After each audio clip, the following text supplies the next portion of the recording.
What's up guys, my name's Brandon and today I'm going to be showing you more than 20 of the best new features and changes in iPadOS 13 on the iPad Pro. And yes, you heard me right, iOS on iPad is no more. It is now considered iPadOS and we're starting with iPadOS 13, even though I guess technically it should be considered iPadOS 1, but I guess Apple didn't name it that just to prevent any further confusion. But anyways, this is iOS 13 or iPadOS 13, whatever you want to call it, on the iPad Pro. Let's go ahead and dive in and take a look at some of the awesome new features and changes in iOS 13 because there are a lot of them. So the first thing you're going to notice is the new home screen layout, and take a look at this over here on the left hand side. So these are basically widgets on the home screen now, and you can see we also do have the clock right there real big and the date underneath it, and you can see we have our apps over here. So this is a completely redesigned home screen. It's not necessarily what a lot of people had in mind when the rumors and the leaks were saying that we'd have a redesigned home screen, but this is definitely a new redesigned home screen. You can see we can also fit a lot more applications on one page. So you can see we have a lot of applications here. There's not as much space in between them, and I think this actually looks really good, especially when we have the today view right here. So to configure this, all you have to do is swipe down and you will see all the other widgets in here. So this is basically just taking the place of widgets. So you can no longer swipe over to see your widgets. It's now this today view where it's stuck on the home screen. If we go down here and go to edit, you can see we do have some additional options here, and it's called today view, as you can see right there. Get timely information from your favorite apps at a glance, pin, add, and organize your widgets below. Now, if you wanted to, you could disable this. You can see right there, if we disable that, click done and go back to the home screen, you will notice how it's not there anymore. We can swipe over to access it, but I just think that it looks a lot better and a lot more like iOS 13 when it is always shown on the home screen. And it's not very obtrusive, so it's not going to, take away from the home screen and make it look tacky or anything like that, which is probably the number one thing I was worried about going into this keynote. But anyways, you can see here we have pinned favorites, and then we have all of our widgets down here. So you can only have 2 favorites to be pinned right there. You can also add to them just by clicking the plus. It works just like the widgets, except for now it's on the home screen. And of course you can move them around and things like that. I like to have the weather and the batteries as my pinned ones just because that's stuff that I will check, quite often, but you can customize it to your liking right there. Now this does also change based on dark mode or light mode, and that is the next feature I'm going to show you here. Dark mode, I know you guys probably already saw this in iOS 13, so I'm not going to cover it too much in depth here, but that is also available on the iPad. So if we go to display and brightness, you will see right here we have the appearance for light and also the appearance for dark. And you do also have the automatic setting right here. So you can change it to automatically adjust to dark mode and then back to regular mode, the white mode. And you can have a custom schedule, or you can just do it from sunset to sunrise. And if we go back to the home screen, you can see that the widgets are now a lighter shade. They're like a white or a gray gradient right there. And if we switch it back to dark mode, you can see they turn back to that black color. You can also see the wallpaper in the background changing as well. You can also access dark mode by going to the control center and then 3D touching or haptic touching on the brightness toggle right there, the slider, and you can see down here we have appearance. You can change it just like so. And if you see the widgets right here, if you just swipe down like that, that gets rid of those widgets, and then you just swipe up to view them again. So I like to swipe down when I'm done using them just so my home screen can look a little bit more clean again. Another awesome feature we have in iPadOS 13 is the fact that we can now connect Bluetooth mouses or mice that connect via USB-C to our iPad and actually use the mouse on our iPad to control it. So I have a little USB-C to USB-A adapter right here, and I'm actually going to plug in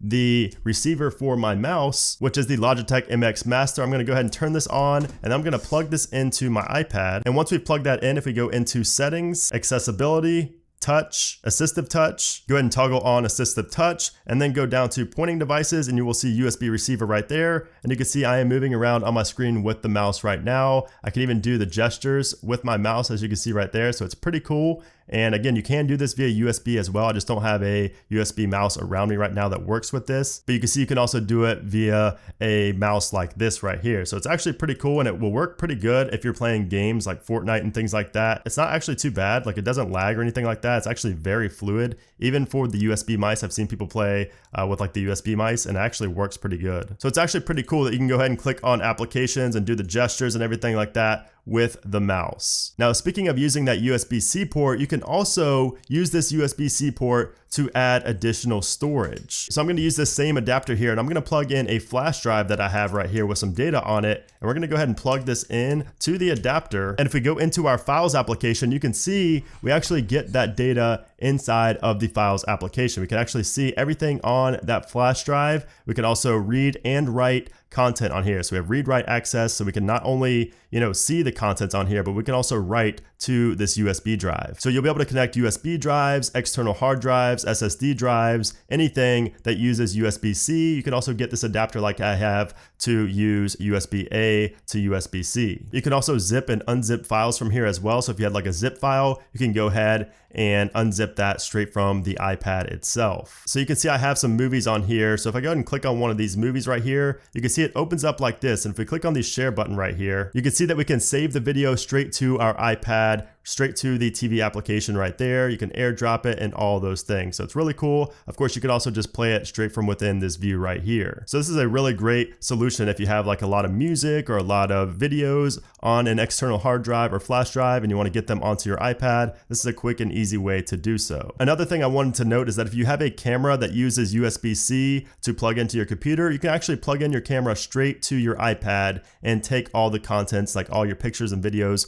from that camera straight to the iPad. So that's going to be a great feature for those of you who edit photos or videos on your iPad or iPad Pro. So now in iOS 13, we have much better multitasking than we did with iOS 12. It was good in iOS 12, but now it gets even better in iOS 13, especially with the slide over view. So for instance, let me just go ahead and open up Safari. And let's just swipe over here to pull up our slide over view, as you can see right there. Now, a cool thing that we could do is if we pull up the dock, say we wanted to have mail right here. So if we go ahead and put mail over top of that, we can actually go through our applications now by just simply swiping on the bottom like so. So you can see we can go through all of our applications just by swiping like the little home button at the bottom. Now, if we swipe up on that, you can see we can get another view, like an app switcher like view of all of the applications we have available in slide over. And again, if you wanted to add more applications to that, you just pull up the dock and put it right over top of the other slide over applications. If we go ahead and swipe up like that, on the slide over view, you can see we have all of our windows right there. So very cool, and that makes for much better multitasking here in iOS 13. Another new feature in iOS 13 that has to do with multitasking is that we can have two instances of the same application opened at once. So for instance, if I had a note open right here and I wanted to open up another note, I could just simply slide over, and you can see I have two different versions or two different instances of the application open at one time. So I can see this being useful for a lot of different situations, especially in notes and, in Safari and things like that. Now, not all applications support this, but it is cool that that is a feature now in iOS 13. We also have some enhancements to the Apple Pencil in iOS 13. So the Apple Pencil is now a lot more fluid in iOS 13, with the latency being reduced from 20 milliseconds to just 9 milliseconds. So you're going to notice a much more fluid experience with the Apple Pencil, especially when you're sketching and even just going between, home screens and in and out of applications. You're going to notice a much more fluid experience with the Apple Pencil. Another cool feature is that you can actually take a quick screenshot with the Apple Pencil by just simply taking it to the bottom corner and swiping up. And you can see there it takes a screenshot just like that. That definitely beats having to press the home button and the volume button at the same time, especially on such a big device like the iPad. It's always a struggle. So it's really nice that you can now do this on the iPad with the Apple Pencil. Again, all you do is swipe from the bottom left or the bottom right corner and it will pull up a screenshot right there. And then you can go ahead and mark it up and crop it if you want to. And speaking of marking up, you can see we do have a lot of new markup tools here. They look a lot more modern, a lot more realistic than they did in the past. And we can actually go ahead and move this around as well. So if we wanted to move it to the bottom, to the left side, to the top, to the right side, we can move it all over if we want to. We have the color wheel here. We have the plus for text, signature, magnifier. We have these three dots right here as well for auto minimize, which I'm not personally a fan of, but you can go ahead and enable that if you want to. And this does also work in any application. So for instance, if you're on Twitter and you go ahead and do that, you can see it takes the screenshot right there in Twitter as well. And actually, if you go into Safari and take a screenshot in there, you can see you do also have a new option now in the top for screen or full page. So you can actually take a full page screenshot now in iOS 13 with the iPad. And you can see over here on the right hand side, this is what the screenshot's gonna look like. It's gonna take the full screen right there and it will actually save it as a PDF. So if you go ahead and click on done, you can see it says save PDF to files. Now, speaking of Safari, we do have a download manager inside of Safari now. So you can see this little download icon right here. Now this will only show up after you've already downloaded something inside of Safari. So if you go ahead and like search for an MP3 to download or just a PDF, you can go ahead and download that and then the downloads will show right here. And you can see I just downloaded a YouTube video real quick and it shows up in my downloads right here. If we go and click on the little magnifying glass, you can see this is where it shows all of my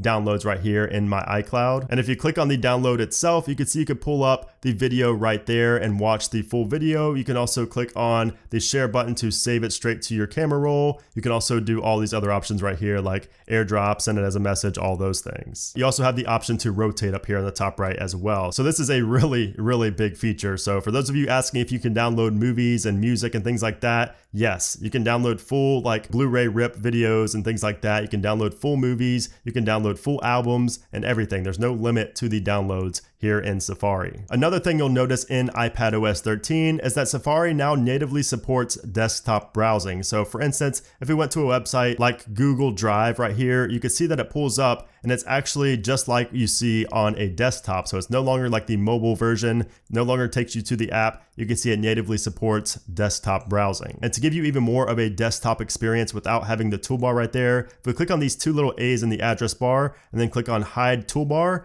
you can see we get a much bigger view, like a full screen view of Safari. And all we have to do is just tap the top and it pulls the toolbar right back up. Now, when it comes to the keyboard on the iPad, you guys know that the iPad keyboard is pretty large and it can be a little bit hard to type fast on sometimes. But with iOS 13 and iPadOS 13, you can now pinch the keyboard to make it small, just like the size of like an iPhone keyboard. And you can actually move it around too. If you go to the bottom right there, you can drag it around the screen and put it wherever you want. There's no placeholder. You can literally put it wherever you want on the screen, which is really cool. You can also use these swipe keys now. So now in iOS 13, you can use swipe gestures. So if I wanted to type something, I could just go ahead and swipe like that and it will type out whatever I'm trying to type. So this new keyboard definitely makes things a lot easier for typing really fast, especially if you have an iPhone, which most of you with iPads probably do, and you're probably used to that smaller keyboard. This makes it a lot easier. And if you wanted to get back to the normal size keyboard, you just pinch outwards and you can see it takes you right back, pinch inwards. Very easy, very fluid. Now, speaking of gestures, there's also a new way to copy and paste in iOS 13. So if we go ahead and select something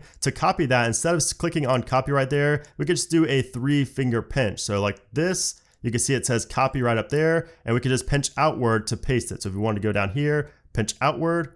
It's a little bit tough doing this on video, but you can see right there, it does paste it like so. That is a new gesture, so it will take a little while to get used to, but that is the new and easy and much faster way to copy and paste in iPadOS 13. Another awesome feature in iOS 13 is Sidecar, and this actually works alongside macOS Catalina, and you can use your iPad now as a secondary display to your MacBook or iMac. Now, I do have macOS Catalina installed on my device, but for some reason it's not working with iPadOS 13. The two are not working together. So it's probably because we're just still on the first beta of both, but I will touch on this in the second beta to see if it's working. Another big feature in iOS 13 and iPadOS 13 is the new volume HUD. So you can see here on the iPad, it shows up on the very top of the screen. You can see when you press it one time, it gives you a fat volume indicator. If you press it again, if you press it more than twice, it has a really skinny volume indicator. And this is so much better than the big obtrusive volume indicator that was right in the middle of the screen in iOS 12. And if we go back into notes, I did want to show you guys that we do also have the new tools down here as well, and we can move these around just like with the markup tools. We do also have the auto minimize right there, the color wheel right there, and all of those things, the back and undo, or the undo and the go forward right there. You have all these options now